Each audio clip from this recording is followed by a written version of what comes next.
पाहता आपण लाईन सेगमेंटची माहिती घेणार आहोत. मी या ठिकाणी एक लाईन सेगमेंटची आकृती काढलेली आहे. पहा, ए बी हा लाईन सेगमेंट आहे. मग आता काय आहे पहा, the union of set of point A, point B and points between A and B is called line segment. म्हणजे लाईन सेगमेंट म्हणजे काय आहे, तो युनियन ऑफ सेट आहे. सेटची एक युनियन आहे.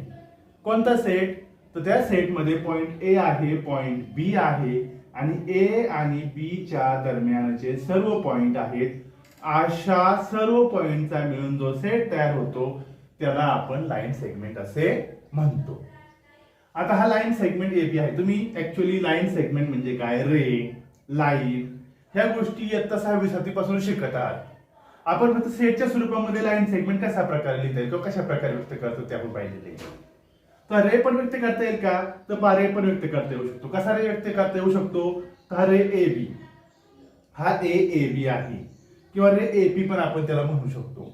मग हा रे ए बी नक्की कशा प्रकारचा सेट आहे, तर या सेट मध्ये काय आहे पहा, तर लाईन सेगमेंट ए बी तर आहेच, त्याचबरोबर असे सर्व बिंदू आहेत. त्यातले एक आपण पी बिंदू घेतलेला आहे. असे सर्व बिंदू आहेत जे ए पी बी, म्हणजे हा लाईन सेगमेंट ए बी जर या बी च्या बाजूला वाढवला तर वाढवल्यानंतर जेवढे बिंदू येतील ते सर्व बिंदू सुद्धा त्या सेट मध्ये आहेत. त्याला आपण रे ए बी म्हणणार आहे. पहा, तेच लिहिले, the union of set, the union set of all points on segment A B, segment A B वरील सर्व सेटचे युनियन आणि काय दुसरं, and point P, A B वरील सर्व पॉइंट्स आणि पॉइंट पी यांचं युनियन. हा पॉइंट पी म्हणजे काय, तर such that A B P, A B आणि पी हे एका रेषेमध्ये पाहिजेत, is called ray A B. तर अशा सेटला आपण रे ए बी म्हणणार आहे. हा युनियन आहे. काय युनियन आहे, तर ए बी या सेगमेंटचा आणि अशा पी सारख्या पॉइंटचा. आणि शेवटची लाईन ए बी पहा, ही लाईन ए बी कशी आहे, तर ही पण युनियन आहे. काय युनियन आहे, हा रे ए बी इकडून इकडे गेलाय आणि हा रे बी ए इकडून इकडे आलेला आहे, बरोबर आहे. आणि या सर्वाचा युनियन. आता युनियन मध्ये म्हणाल ए बी हे दोन्हीकडे पण आले पहा, ए बी रे हा इकडे गेलेला आहे आणि बी ए रे हा या बाजूला आलेला आहे. मग हा सेगमेंट ए बी जो आहे ना, हा ए बी या रे मध्ये पण आहे आणि बी ए या रे मध्ये पण आहे. म्हणजे हा सेगमेंट ए बी काय आहे, तर हा सेगमेंट ए बी जो आहे ना, हा सबसेट आहे. कशाचा आहे, तर या लाईन ए बी मधला या दोन सेटचा सबसेट आहे. बघा, मग आपण काय म्हटलं, the union set of points, union set कायचा, on ray A B and opposite ray of ray A B. Opposite ray of ray A B, A B चा अपोजिट कोणता आहे रे, बी ए हा अपोजिट रे आहे. या दोनचा युनियन आहे, is called line A B. तर या दोन सेटच्या युनियनला आपण लाईन ए बी म्हणणार आहे. म्हणजे लाईन ए बी या बाजूलाही अनंत वाढणार आहे आणि या बाजूलाही अनंतपर्यंत वाढणार आहे, हे लक्षात ठेवा.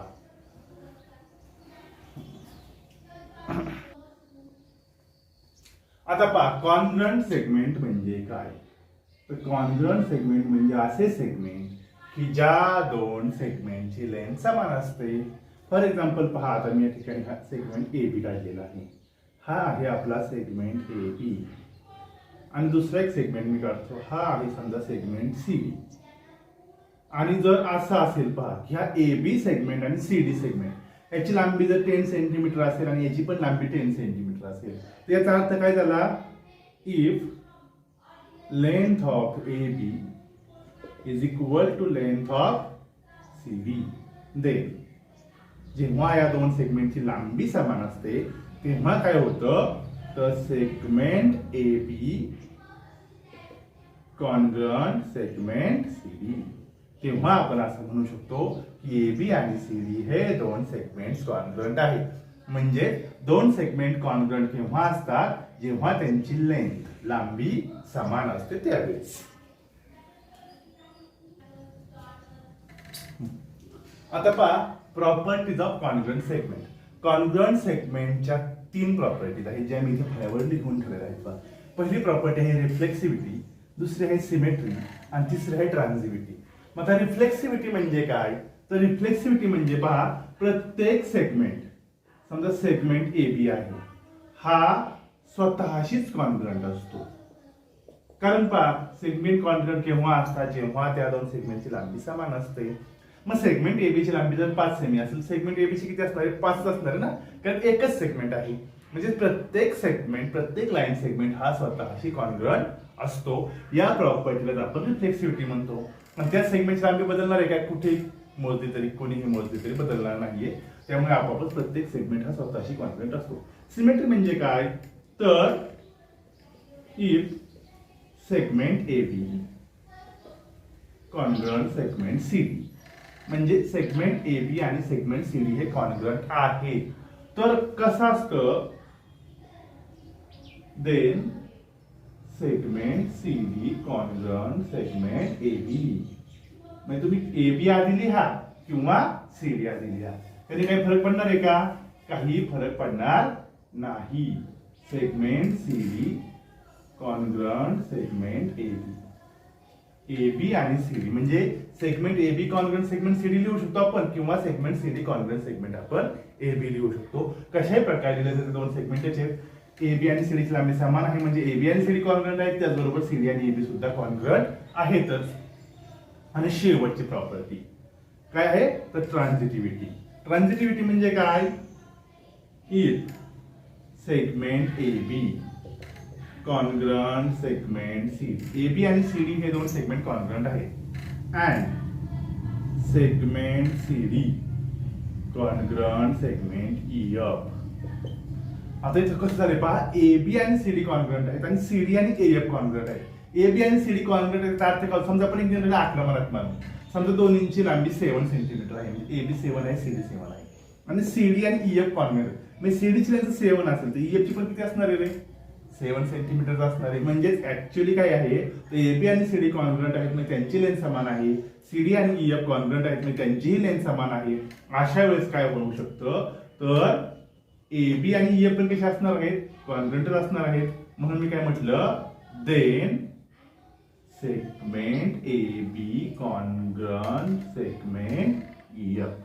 अशा वेळेस AB आणि EF हे दोन सेगमेंट सुद्धा कॉन्ग्रुएंट असणार, कारण AB आणि CD कॉन्ग्रुएंट आहे, CD आणि EF कॉन्ग्रुएंट आहे, याचा अर्थ AB आणि EF हे सुद्धा एकमेकांशी कॉन्ग्रुएंट आहेत. आता पहा, मिड पॉइंट ऑफ सेगमेंट म्हणजे काय? समजा हा सेगमेंट AB आहे, हा आहे सेगमेंट AB, आणि याचा मिड पॉइंट म्हणजे मध्यबिंदू आहे M. मिड पॉइंट म्हणजे काय करतो? तो AB चे दोन समान भाग करतो. समान भाग करतो याचा अर्थ काय होतो? तर AM ची लांबी आणि MB ची लांबी कशी असते? समान असते. म्हणजेच if M is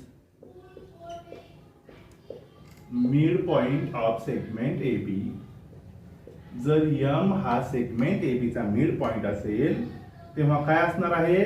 length of AM is equal to length of MB. AM आणि MB ची लांबी समान असते, आणि म्हणून असं म्हणू शकतो आपण segment AM congruent segment MB. अशा वेळेस AM आणि MB हे दोन सेगमेंट कॉन्ग्रुएंट असतात, कारण त्यांची लांबी समान असते. M हा मिड पॉइंट आहे, म्हणजेच तो AB चे दोन समान भाग करतो. आता पहा, दोन सेगमेंटची कंपॅरिझन कशी करायची, तुलना कशी करायची? समजा मी दोन सेगमेंट काढतो, हा आहे सेगमेंट AB, ठीक आहे, हा दुसरा एक सेगमेंट आहे, हा आहे सेगमेंट CD. समजा AB ची लांबी 8 सेंटीमीटर आहे, CD ची लांबी 3 सेंटीमीटर आहे. याचा अर्थ काय होतोय?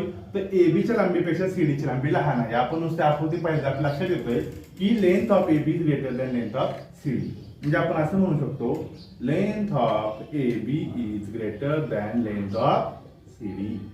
AB ची लांबी CD ची लांबीपेक्षा जास्त आहे. अशा वेळेस आपण असं म्हणू शकतो की segment AB is greater than segment CD. म्हणजे सेगमेंट AB हा सेगमेंट CD पेक्षा मोठा आहे. आणि दुसऱ्या भाषेमध्ये आपण असं पण म्हणू शकतो की segment CD is less than segment AB. याचा अर्थ काय होतो की सेगमेंट CD हा सेगमेंट AB पेक्षा लहान आहे. म्हणजे AB हा CD पेक्षा मोठा आहे म्हटलं काय, आणि CD हा AB पेक्षा लहान आहे म्हटलं काय. दोन्हींचा या अर्थ समानच होतो, त्यामुळे हे आपण अशा दोन्ही प्रकारे लिहू शकतो.